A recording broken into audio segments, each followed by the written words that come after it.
जिले से कितने लोग थे? बलरामपुर जिले से, सूरजपुर जिला, कोरबा, डिंडौरी, मंडला, सिवनी, ऐसे में कैसे गुणवाना बनाएंगे बताओ? और गुणवाना से कौन कौन लोग आए? गुणवाना से अभी तो मैं प्रदेश के बारे में पूछा, जिले के बारे में पूछा, लेकिन अब पूछ रहा हूं कि गुणवाना से कितने लोग आए हो? कहां से आए हैं हम लोग और हमारा जन्म क्यों हुआ है? महत्वपूर्ण सवाल है ना, ये महत्वपूर्ण सवाल है कि नहीं है? गुणवाना को बनाएंगे तो कैसे बनाएंगे गुणवाना को? क्या नारे लगा देने से गुणवाना बन जाएगा? मंचों में नाच कूद उछल कूद कर देने से क्या गुणवाना बन जाएगा? हमारे धोती कुर्ता पैजामा पहन लेने से क्या गुणवाना बन जाएगा? सोशल मीडिया में फेसबुक लाइव आकर के या फोटो दो चार शेयर करके भाषण मार देने से क्या गुणवाना को बनाया जा सकता है? बताइए आप लोग।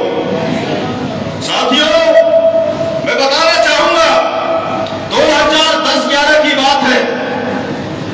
उस दौर में इस गुणवाना आंदोलन को लेकर जब हम लोग गांव गली खेत थार नगर में जाया करते थे तो जो हम लोगों से बुजुर्ग लोग हुआ करते थे उन लोगों को हम लोग समझाया करते थे गुणवाना के बारे में, तो ज्यादातर लड़ाई हो जाती रही। क्यों लड़ाई हो जाती रही? क्योंकि जो बुजुर्ग लोग थे वो अपना जीवन जी चुके थे, तो ऐसा लगता रहा उनको कि हमारा जो इतिहास जो अतीत है वही बस सुनहरा है। वो लोग बोला करते थे या कहा करते थे हम लोगों को कि दाऊ तुम्हारे बराबर रहन हम तो छानी महारा भोजन करके, यानी तुम्हारे बराबर हम थे तो बहुत कुछ कर दिए जो तुम लोग नहीं कर पाओगे, ये उनके शब्द हुआ करते थे। इन विचार मंथन को लेकर जब हम दादा मरकाम जी के पास में पहुंचे तो दादा मरकाम ने कहा था, कहे बेटा बारिश के मौसम में अगर आप घर के आंगन में मूसर, जानते हो आप लोग जो पोखली होता है मूसर जिसे धान कूटा करते हैं, मालूम है? तो दादा बोले कि उस मूसर को आप आंगन में गड़ा दो और उसमें डीएपी यूरिया कुछ भी डालो, वो कभी भी जीवित नहीं होगा या उसमें जो बलवित नहीं होगा, उसमें जड़ नहीं निकलेंगे, वो नहीं जम सकता। क्या दादा मरकाम ने गलत बोला था? बताइए, दादा मरकाम ने क्या गलत बोला था? सही बोला था ना उन्होंने कि आप मूसर को लगा दो वो कभी नहीं उगेगा। तो क्या करना होगा? तो दादा ने कहा कि जब बांस का पौधा छोटा होता है उसको जिस मन चाहे आकार में आप ढालना चाहो वो उसी आकार में ढल जाएगा। इसलिए गुणवाना को अगर कोई बना सकता है तो उसके लिए एक नर्सरी तैयार करना पड़ेगा। और वो नर्सरी क्या था? वो नर्सरी था गुणवाना स्टूडेंट यूनियन। यानी जो युवा लोग हैं इस गुणवाना स्टूडेंट यूनियन के माध्यम से जुड़ेंगे और जो दादा का दर्शन था, दादा का दर्शन आप लोग इतना दिन तक इस गुणवाना आंदोलन का जो छात्र संगठन है, गुणवाना समग्र विकास क्रांति आंदोलन का जो छात्र संगठन है गुणवाना स्टूडेंट यूनियन, दादा मरकाम के दर्शन के बारे में क्या आप लोग को जानकारी है? बताइए। बहुत कम शब्दों में दादा बोला करते थे। हो सके तो आप लोग पेन कापी रखे हो तो उसको लिखिए। दादा कहा करते थे कि पहला सुख निरोगी काया, यानी आपका शरीर स्वस्थ रहेगा, ये पहला सुख है कि नहीं है? है ना? इंसान का स्वस्थ रहना पहला सुख है कि नहीं है? तो पहला सुख निरोगी काया और दूसरा सुख घर में हो माया, यानी दूसरा सुख क्या है? घर में माया यानी संपत्ति होना चाहिए। तो पहला सुख निरोगी काया, दूजो सुख घर में हो माया और तीजो सुख सुलक्षणा सुलक्षण मात्र पितृ शक्ति। लिख लिए? फिर से बोलता हूं, पहला सुख निरोगी काया, दूजो सुख घर में हो माया और तीजो सुख सुलक्षणा सुलक्षण मात्र पितृ शक्ति और चौथा सुख सपूत हो आज्ञाकारी। अगर बेटा आज्ञाकारी नहीं है तो बाप क्या खुश रह सकता है? बताइए, नहीं रह सकता ना। तो पहला सुख निरोगी काया, दूजो सुख घर में हो माया तीजो सुख सुलक्षणा सुलक्षण मात्र पितृ शक्ति, और चौथा सुख सपूत हो आज्ञाकारी, और पांचवा सुख देश में हो आशा, पांचवा सुख देश में हो आशा, और छठवां सुख सत्ता हो पासा, यानी सत्ता आपके पास में होना चाहिए, और सातवां सुख संतोषी जीवन, धन्य धन्य दादा मरकाम का ये गुणवाना दर्शन, ये दादा मरकाम का दर्शन है साथियों। और इसी दर्शन को आधार बनाकर, इसी दर्शन को आधार बनाकर गोंडवाना का जो गोंडवाना समग्र विकास क्रांति आंदोलन का जो सपना हमारे पूर्वजों ने देखा था, वो सपना इसी दर्शन को आधार मान करके हम लोग पूरा कर सकते हैं। साथियों, बिना मूल्य चुकाए किसी को कोई भी चीज नहीं मिलता है, बताइए, बिना मूल्य चुकाए इस दुनिया में बिना मूल्य चुकाए क्या किसी को कुछ मिलता है? हमसे पहले ना जाने कितने समाज सेवकों ने, ना जाने कितने संगीतकारों ने, ना जाने कितने राजनेताओं ने, ना जाने कितने संस्कृति कर्मियों ने, ना जाने कितने साहित्यकारों ने अपने दिन को दिन नहीं कहा, रात को रात नहीं कहा, भूख को भूख नहीं कहा, प्यास को प्यास नहीं कहे, ठंड को ठंड नहीं कहे, और गर्मी को गर्मी नहीं कहे, और गोंडवाना के झंडा को वो लेकर चले। उस मेहनत की कमाई को आज आप और हम लोग खा रहे हैं, नहीं खा रहे हैं, बताइए? ये उनका किया हुआ मेहनत है ना, तो ये उनका किया हुआ मेहनत है जिसका फल हमको मिल रहा है, और आज जो आप हम लोग मेहनत करेंगे उसका फल आने वाली पीढ़ी को मिलेगा। और जो हम जोर जोर से नारा लगाते हैं कि अब की बार गोंडवाना की सरकार, राज तिलक की करो तैयारी, आ रहे सतरंगीधारी, ये सपना साकार होगा। कब होगा? जब हम आज मेहनत करेंगे। साथियों, इस गोंडवाना स्टूडेंट यूनियन को बनाने के पीछे जो दादा का सोच रहा,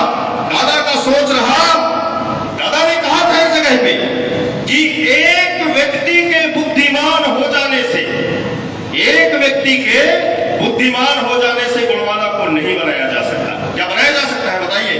एक व्यक्ति के बुद्धिमान हो जाने से, एक व्यक्ति अनिल धुर्वे पर ऐसा लंबा चौड़ा भाषण मारे और कोई दो चार ही आपके लीडर रहे तो क्या गोंडवाना को बनाया जा सकता है? तो क्या करना पड़ेगा? हमको बुद्धिमान लोगों की फौज तैयार करनी पड़ेगी कि नहीं करनी पड़ेगी? और वो बुद्धिमान लोग कहां से आएंगे? वो इसी गोंडवाना स्टूडेंट यूनियन से आएंगे। साथियों, इसी गोंडवाना स्टूडेंट यूनियन से बहुत सारे लड़के, बहुत सारी हमारी जो बहनें हैं, गोंडवाना का जो रीति नीति है, गोंडवाना का जो संस्कृति है, गोंडवाना का जो दर्शन है, इससे पढ़ लिख कर ये संस्कृति और ये दर्शन जब उनके अंदर कूट कूट के भर जाएगा, तब वो यहां से निकल के कोई शासकीय अधिकारी कर्मचारी बनेगा। लेकिन बात किसकी करेगा? गोंडवाना की करेगा कि नहीं करेगा?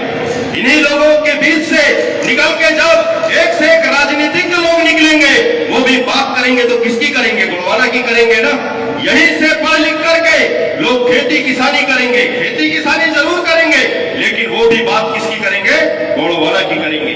यहीं से पढ़ लिख करके लोग बिजनेस के क्षेत्र में जाएंगे, वो लोग भी किसकी बात करेंगे? गोंडवाना की बात करेंगे। दादा का बहुत बड़ा दर्शन रहा इस गोंडवाना स्टूडेंट यूनियन को बनाने में, और दादा का पूरा जो फोकस था, वो फोकस जीएसयू के ऊपर था कि इस जीएसयू के माध्यम से, क्योंकि ये सच्चाई है कि आने वाले समय में चाहे वो सांस्कृतिक लड़ाई हो, चाहे आर्थिक लड़ाई हो, चाहे राजनीतिक लड़ाई हो, चाहे धार्मिक लड़ाई हो, ये सारी लड़ाइयां जो है ये बौद्धिक धरातल पे लड़ी जाएंगी साथियों। और पढ़े लिखे लोग जब तक यूनाइटेड नहीं होंगे तब तक ये गोंडवाना की जो लड़ाई है, इस लड़ाई को हम लोग नहीं जीत सकते। तो आज हम लोग यहाँ पे जो आए हैं, ये प्रण करके जाए कि जिएंगे तो गोंडवाना के लिए और मरेंगे तो किसके लिए? अरे यार, जो सुअर होता है वो 12 बच्चे पैदा करता है ना? जी लेता है, नहीं जी लेता? हम तो इंसान है कि नहीं है? हमारे पुरखाओं ने पहाड़ों को काट के समतल मैदान बनाया, पथरीली जमीन पे मेहनत करके उस जमीन को अन्न उपजाने के लिए मजबूर कर दिया। हमारे समाज के लोगों ने जंगलों में 4 पैर के शेर को खदेड़ के मारा, तो क्या हम गोंडवाना को नहीं बना सकते? नहीं बना सकते हैं। वो जज्बा होना चाहिए साथियों हमारे अंदर, जो जज्बा दादा मरकाम ने भरा है। आज मैं गोंडवाना गणतंत्र पार्टी युवा मोर्चा का राष्ट्रीय अध्यक्ष हूं।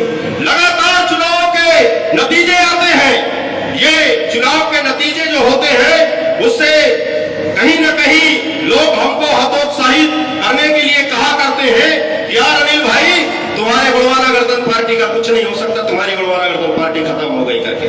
उस समय साथियों हमको बोलना पड़ता है कि ये गोंडवाना गणतंत्र पार्टी खत्म हो जाए, हमें कोई फर्क नहीं पड़ता, हम जिंदा है ना, हम जिंदा है। दादा मरकाम ने अगर हमारे अंदर जज्बा भरा है तो इस गोंडवाना गणतंत्र पार्टी को हम फिर जिंदा कर लेंगे। ये जज्बा आपके गोंडवाना स्टेट यूनियन में भी होना चाहिए साथियों। बहुत सारे लोग आते हैं ना, बहुत सारे लोग चले जाते हैं, लेकिन कारवा कभी नहीं रुकता है कारवा? कारवा कभी रुकता है? कारवा कभी नहीं रुकता। और ये जो गोंडवाना का जो दर्शन है साथियों, ये उगते हुए सूर्य के समान और जंगल में गरजते हुए बाघ के समान गोंडवाना का दर्शन है, जिसे दुनिया की कोई ताकत नहीं रोक सकती, ये हम दावे के साथ कह सकते हैं। अब हमको करना क्या है भाई? कैसे बनाएंगे गोंडवाना? बनाकर रहेंगे गोंडवाना, सब बोल रहे हैं, लेकिन कैसे बनाएंगे? उसके लिए दादा मरकाम ने एक फार्मूला दिया, और उस फार्मूले के ऊपर गोंडवाना समग्र विकास क्रांति आंदोलन के जितने भी आनुषंगिक संगठन हैं, वो सारे संगठन काम कर रहे हैं। बेलवास दादा मरकाम का जो सपना रहा, उनका दिखाया हुआ जो नक्शा है, इस नक्शे के माध्यम से आप कैसे गोंडवाना राज्य की संकल्पना को साकार करोगे, वो नक्शे के बारे में मैं आप लोगों को बताना चाहूंगा साथियों। उस नक्शे का नाम है G7S। क्या है? G7S। G माने गोंडवाना और S 7 S है उसमें। पहला S है स्वास्थ्य। दादा ने भी वहां पे स्वास्थ्य को रखा है। क्यों? क्योंकि स्वस्थ शरीर के अंदर ही एक स्वस्थ मस्तिष्क वास करती है। यानी सबसे पहले आपको स्वस्थ रहना पड़ेगा ना, कि नहीं रहना पड़ेगा? दूसरा S दादा का रहा शिक्षा। और शिक्षा कैसी होनी चाहिए? क्योंकि इस देश को अगर सबसे ज्यादा किसी ने लूटा है तो पढ़े लिखे लोगों ने लूटा। ये सच्चाई है कि नहीं है? जितने भी IAS, IPS, जितने भी पढ़े लिखे लोग हैं, उन्हीं लोगों ने इस देश को लूटा है। लूटा है कि नहीं लूटा है? तो दादा का शिक्षा से मतलब रहा गोंडवाना के सांस्कृतिक मूल्यों को सहेज कर मिलने वाली रोजगार मूलक शिक्षा। और वो शिक्षा यानी शिक्षा को जब तक हम अपने हाथ में नहीं पकड़ेंगे, तब तक गोंडवाना राज्य का जो सपना है वो साकार नहीं हो सकता। इसलिए दादा मरकाम ने एक टारगेट दिया था गोंडवाना गणतंत्र पार्टी के कार्यकर्ताओं को कि कम से कम प्रत्येक विधानसभा क्षेत्र में एक होटल खोलना है करके। गोंडवाना गणतंत्र होटल का मतलब समझते हैं आप लोग? होटल यानी शिक्षा केंद्र। आज वर्तमान समय में जिस तरीके से शिक्षा, स्वास्थ्य का निजीकरण सरकार करते जा रही है, आज के इस परिवेश में को देखते हुए हमें लग रहा है कि आने वाले 10 साल बाद जो आर्थिक रूप से कमजोर तबका है वो अपने बच्चों को नहीं पढ़ा पाएगा, लग रहा है। क्यों? क्योंकि लगातार शिक्षा का निजीकरण हो रहा है। शिक्षा बाजार में बिक रही है और जो बेचने वाले लोग भी हैं वो भी गुणवत्ताहीन शिक्षा हमारे बच्चों को दे रहे हैं। ऐसी स्थिति में शिक्षा को हमारे समाज को पकड़ना पड़ेगा, ये दादा मरकाम जी ने कहा था। तो उनका दूसरा S से तात्पर्य था शिक्षा, और तीसरा S जो दादा का था वो था संस्कृति। यानी संस्कृति गोंडवाना आंदोलन का जो मूलाधार है, मैं आपको बताना चाहूंगा। इस देश के अंदर बहुत सारे समाज संगठन संस्कृति की बात कर रहे हैं, और वो संस्कृति की बात कर रहे हैं, संस्कृति को बचाने की बात कर रहे हैं, लेकिन उनके संस्कृति बचाने की बात वो करते हैं, लेकिन उनका काम कहां पास दिखता है? मात्र मंचों में दिखता है कि मंच में लगा आए, अपने पारंपरिक वस्त्रों को पहने, दो चार गीत में नाच गान किए और संस्कृति बचाओ वाला कार्यक्रम उनका हो गया। तो मैं बताना चाहूंगा साथियों कि इस देश के अंदर जो गोंडवाना की संस्कृति है, उस संस्कृति से बहुत सारे लोग डरे हुए हैं। मैं इशारा कर दूं, नागपुर के लोग खासकर वो बहुत डरते हैं आपकी संस्कृति से, क्योंकि आपकी जो संस्कृति है, ये संस्कृति इस बात का इशारा करती है कि गोंडवाना के मूल निवासी हम हैं और तुम लोग बाहरी लोग होकर के। ये कौन इशारा करता है? ये आपकी संस्कृति करती है।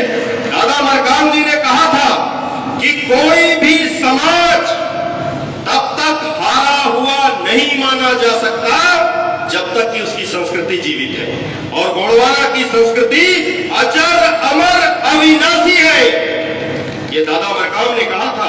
तो इस संस्कृति को बचाने का जो काम है, हम लोग भले सोचे कि हम गोंडवाना के लोग संस्कृति को बचाने का काम कर रहे हैं करके, लेकिन सच्चाई ये नहीं है साथियों। वास्तव में गोंडवाना की संस्कृति को बचा करके हम लोग हमारे आने वाले भविष्य को सुरक्षित कर रहे हैं। मैं देखता हूं हमारे मध्य भारत के अंदर आज के समय में संविधान बचाओ के बहुत सारे आंदोलन हो रहे हैं कि नहीं हो रहे? लेकिन संस्कृति बचाओ का आंदोलन क्यों नहीं हो रहा है? सोचने वाली बात है कि नहीं है? अरे भाई, संविधान तो आपका रोज बदल रहा है। नरेंद्र मोदी जी के समय में तो सबसे ज्यादा बदलाव संविधान में किया गया कि नहीं किया गया? बताइए। तो गोंडवाना को कौन बचा सकता है? गोंडवाना की संस्कृति बचा सकती है, और गोंडवाना की संस्कृति ही गोंडवाना के मूल निवासियों को राजगद्दी पे बैठा सकती है। साथियों, इस चीज को आप लोग लिख के रख लो, इस चीज को आप लोग लिख के रखो। तो दादा का तीसरा एस था संस्कृति, और चौथा एस था दादा का स्वावलंबन, यानी अपने पैरों में खड़े रहना। जो स्वावलंबी होगा वही तो स्वाभिमानी होगा ना। कौन होगा स्वाभिमानी? बताइए।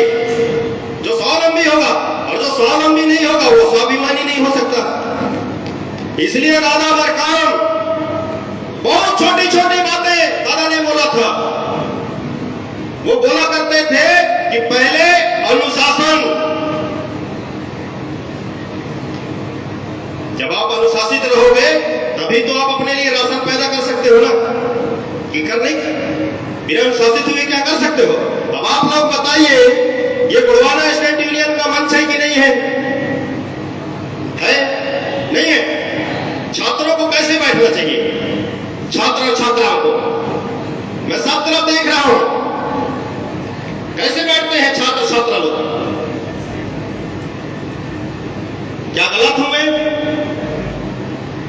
पहले अनुशासन फिर राशन, और ये दोनों चीज जब आपके पास में रहेंगे तब आपके हाथ में आपका शासन होगा।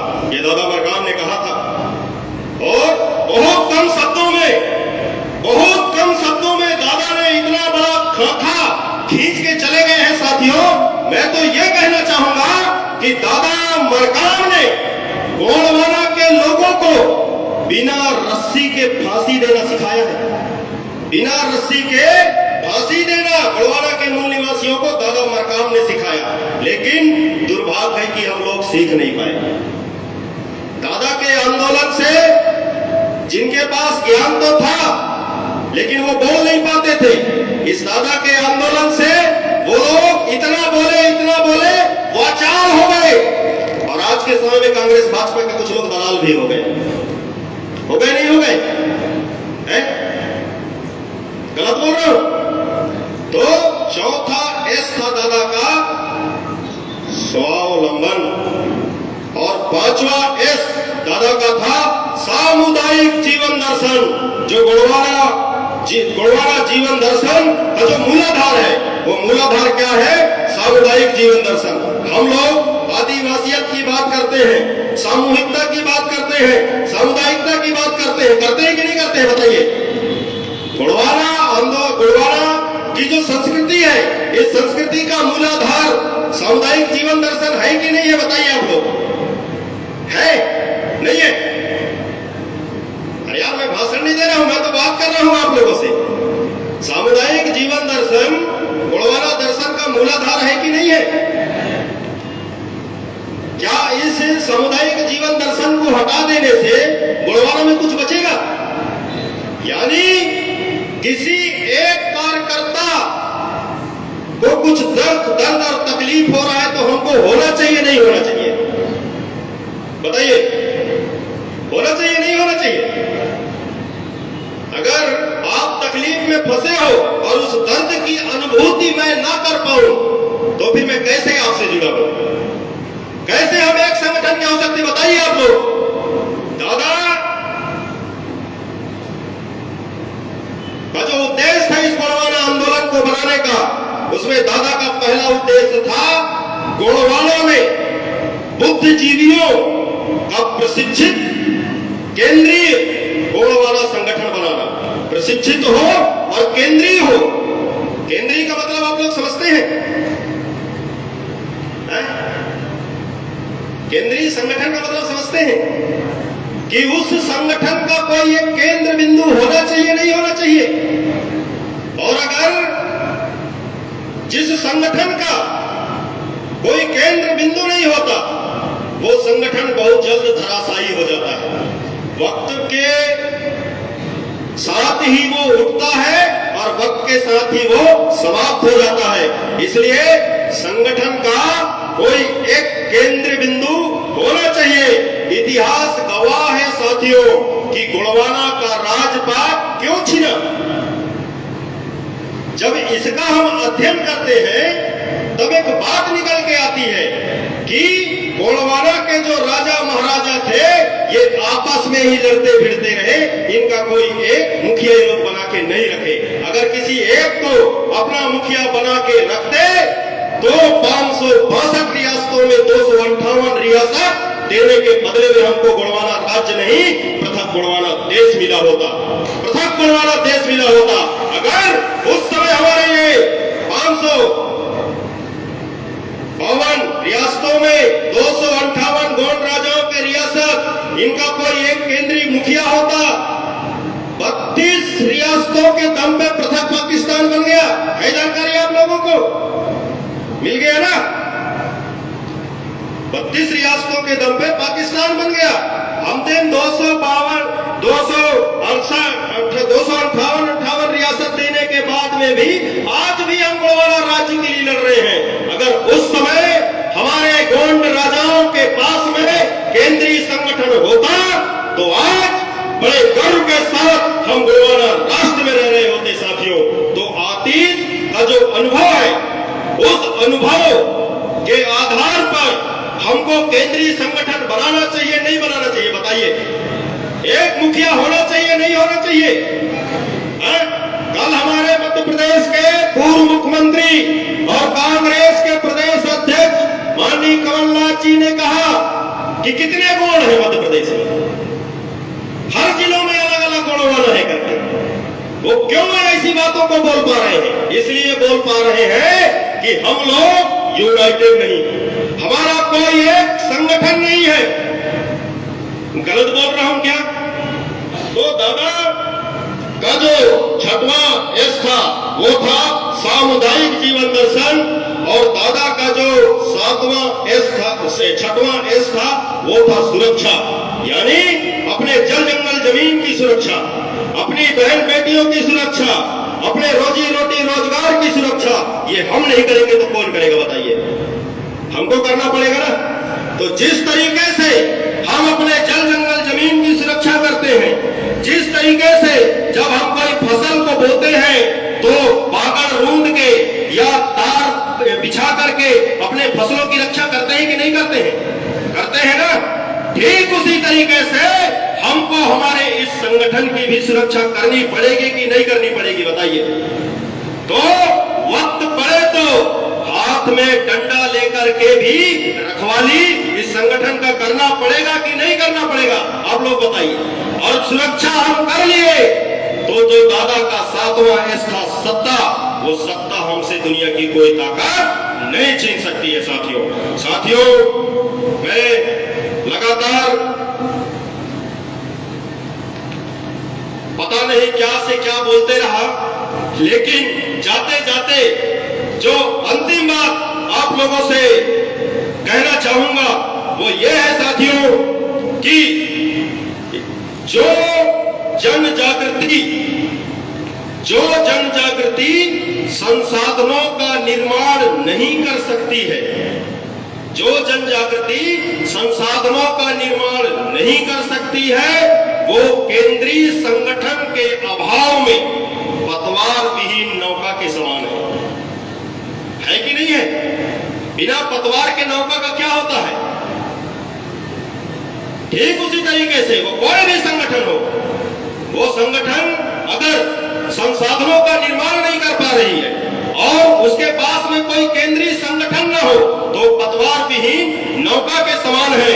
और आज बहुत सारे लोग हमारे इस जीएसयू के माध्यम से, जीएसयू के मंचों में भी आते हैं, जाते हैं, कई जगह वो बोलते हैं कि हम लोगों को राजनीति से कोई लेना देना नहीं है। ये बोलने वाले आपको मिलते हैं कि नहीं मिलते हैं?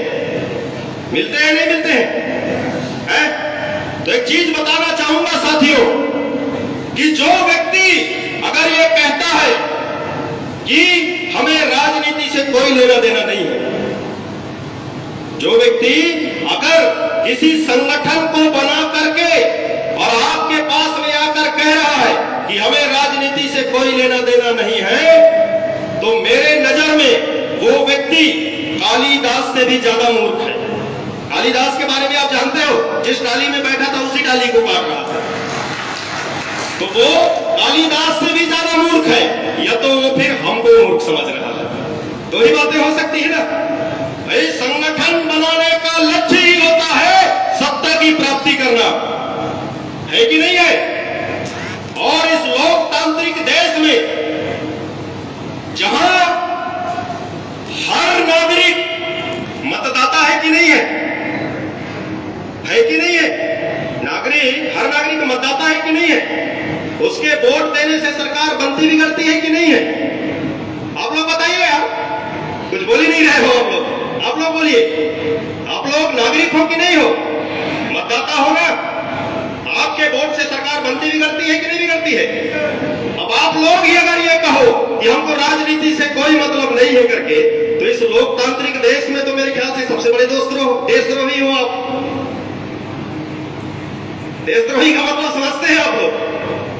यानी जो ये बरगलाने का काम करते हैं कि हम सीधा बोलते हैं कि गोलवारा समग्र विकास क्रांति आंदोलन गोलवारा के विभिन्न अंगों को, विभिन्न आयामों को, जिनसे इस गोलवारा राज्य का जो एक संकल्पना था, गोलवारा समाज का जो सर्वांगीण विकास था, यह सपना कब साकार होगा? जब हम लोग विभिन्न क्षेत्रों में जाएंगे। अभी आप लोगों ने छत्तीसगढ़ के पीएससी एग्जाम को देखा।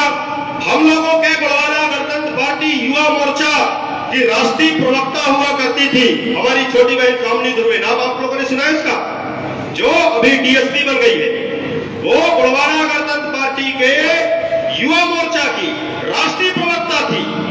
रायपुर में जब बैठक हुआ, हम लोग देखे, जब हम लोग बैठकों में जाया करते हैं तो चाहे वो हमारे जीएसयू के साथी हो, चाहे हमारे युवा मोर्चा के साथी हो, हम लोग उनको देखते हैं कि इस व्यक्ति के अंदर कौन सा टैलेंट होगा और इसको किस दिशा में ले जाया जाए। तो हम लोगों ने वहां पे उनको बोला कि आप 2018 का विधानसभा चुनाव तो लड़ चुकी हो, लेकिन मेरे को नहीं लगता है कि आप कभी राजनीति में सफल हो पाओगे। क्यों? क्योंकि आपके अंदर मेरे को एक बहुत अच्छा प्रशासनिक अधिकारी दिख रहा है। तो बोली भैया फिर मैं क्या करूं? तो मैं बोला यार एक बार प्रशासनिक अधिकारी बन के आओ। नेता तो 5 ही साल तक रहेगा ना, आप कम से कम 60 साल तक सेवा करोगी। वो 2 साल तक पढ़ाई की, सोशल मीडिया फेसबुक में कहीं नहीं दिखी, और आज वो डीएसपी बन के आ गई। तो आज हमको गर्व हो रहा है कि हमारे गुणवाना परिवार से निकल के वो गई करके, यानी वो कहीं पे भी रहेगी, गुणवाना के बारे में बात करेगी नहीं करेगी, करेगी ना। तो ये जो गुणवाना स्टूडेंट यूनियन है ये एक नर्सरी है। इस नर्सरी से एक नेता निकलेंगे, इस नर्सरी से एक प्रशासनिक अधिकारी निकलेंगे, इस नर्सरी से एक बिजनेसमैन निकलेंगे, इस नर्सरी से एक साहित्यकार निकलेंगे। ऐसा दादा मरकाम का सपना था साथियों, और इस सपने को साकार करने की जिम्मेदारी आप लोगों के हाथ में है।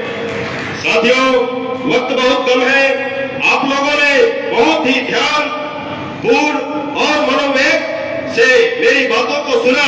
मैं कुछ उन बिंदुओं के ऊपर आप लोगों को ले जाना चाहूंगा जिसके चलते इस गुणवाना स्टूडेंट यूनियन का जन्म हुआ था। साथियों, दादा का सपना जो था वो था गुणवाना में बुद्धिजीवियों का प्रशिक्षित केंद्रीय संगठन, गुणवाना संगठन बनाना।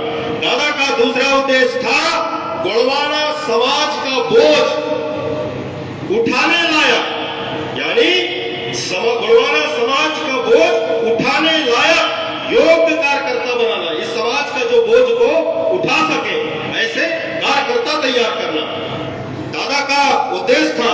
विचारक, चिंतक, योजना बनाने में सक्षम और योजनाओं को क्रियान्वयन करने में सक्षम सेवा भावी कार्यकर्ताओं को तैयार करना। कहां से? गुणवाना स्टूडेंट यूनियन से।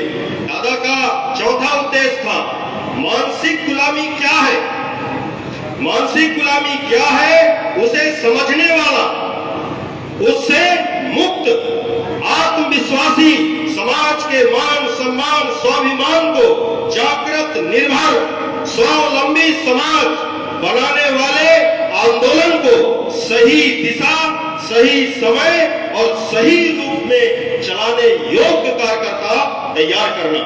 दादा का पांचवा उद्देश्य है इस जीएसयू को बनाने के पीछे कि समाज में व्याप्त समस्याओं का हल, समाज में व्याप्त समस्याओं का हल समाज के द्वारा ही कराने के साधन में सक्षम कार्यकर्ता तैयार करना। समाज की समस्या है तो समाधान कहां से निकलेगा? समाज से ही निकलेगा ना।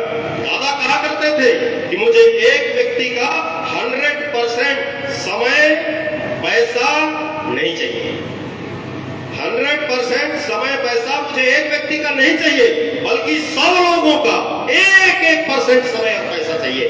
तब तो आपका गुणवाना बनेगा ना, कि गलत कह रहा हूं? फिर ये बहुत सारे दादा के उद्देश्य रहे हैं, अभी इसको हम सबमिट करेंगे। और जाते जाते मैं आप लोगों से अपील करना चाहूंगा, गुजारिश करना चाहूंगा कि मध्य भारत के अंदर गुणवाना आंदोलन के नाम से, गुणवाना समग्र विकास क्रांति आंदोलन के नाम से जो ये मिशन है साथियों, ये मिशन भटकना नहीं चाहिए। आप सब लोगों का एक लक्ष्य होना चाहिए, होना चाहिए कि नहीं होना चाहिए? एक निश्चित लक्ष्य होना चाहिए कि हमको अधिकारी बनना है, कर्मचारी बनना है, बिजनेसमैन बनना है, साहित्यकार बनना है, संस्कृति कर्मी बनना है, नेता बनना है, क्या बनना है, किस दिशा में आपको काम करना है। गुणवाना समग्र विकास क्रांति आंदोलन में इतने सारे विंग हैं और इतनी सारी शाखाएं हैं जिसकी आप हम लोग कल्पना भी नहीं कर सकते हैं। यानी हम कहीं भी रहे, कैसे भी रहे, लक्ष्य हमारा एक होना चाहिए, और वो लक्ष्य ये है कि अगर हमारे पूर्वज इस धरती में 1750 वर्षों तक राज कर सकते हैं, जिनके राज में सोने के सिक्के चल सकते हैं, जिनके राज में दूध की नदियां बहा करती थी, जिनके राज में शोर और उचक्के नहीं हुआ करते थे, तो क्या हम भी राजा नहीं बन सकते? बताइए, अगर हमारे पुरखा लोग कर सकते हैं तो हम क्यों नहीं कर सकते? इस सवाल को अपने दिमाग में बैठाना, और क्यों नहीं कर सकते और करना चाहिए तो क्या करना होगा, इस दिशा में आप लोग चिंतन करेंगे, ऐसा मेरा मानना और समझना है। तो साथियों, मैं अपनी बातों को यहीं पे विराम दूंगा। जाते जाते पूरे आप सभी लोगों के श्री चरणों में अनिल दुबे का नतमस्तक सेवा जोहार पहुंचे, क्योंकि मुझे आशा ही नहीं उम्मीद है कि आप लोगों के, आप युवा शक्तियों के मजबूत कंधे पर ही गोलवारा का विशाल इमारत टिकेगा या तैयार होगा। इसी आशा और उम्मीद के साथ पूरे आप लोगों को जय सेवा, जय फड़ापे, जय गोलवारा।